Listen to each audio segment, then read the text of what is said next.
Hello friends, welcome to చెక్రిస్ world. ఇప్పుడైతే మనం అరకులో అన్నీ చూసేసుకుని రిటర్న్ ట్రైన్ అయితే వైజాగ్కి మనకి 3:45కి ఉంది మధ్యాహ్నం. లక్కీగా మనకి రిటర్న్లో వెస్టాడమ్ కోచ్లో దొరికినాయండి టికెట్స్ అయితే.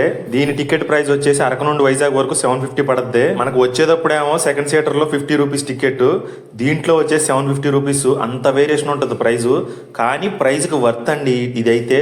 కోచ్ మట్టికి అస్సలు వేరే లెవెల్ కంఫర్ట్ అండి. సీట్స్ వచ్చేసి కంప్లీట్గా విండో సైడ్ రొటేట్ అయిపోతాయి. కంప్లీట్గా విండో సైడ్ రొటేట్ చేసుకుని అలా వ్యూ పాయింట్ ఎంజాయ్ చేస్తా వెళ్ళొచ్చు. కానీ మన సీట్ని కంప్లీట్గా విండో సైడ్ రొటేట్ చేసామంటే మన ముందు సీట్ కానీ వెనక సీట్ కానీ రొటేట్ చేయడం కుదరదండి. వాళ్ళకి ఇబ్బందిగా ఉంటుంది. సెమీ రొటేట్ చేస్తే అందరికీ కంఫర్ట్గా అందరూ రొటేట్ చేసుకుని వ్యూ ఎంజాయ్ చేయొచ్చు.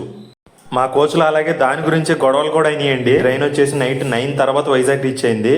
మేము వైజాగ్లో నైట్ అంతా స్టే చేసి మార్నింగ్ ఏమేమి చూసుకున్నాం, ఇవన్నీ విశేషాలు చూడాలంటే ఇప్పుడు వరకు మన ఛానల్ సబ్స్క్రైబ్ చేసుకోకపోతే సబ్స్క్రైబ్ చేసుకోవచ్చు కదా ఫ్రెండ్స్.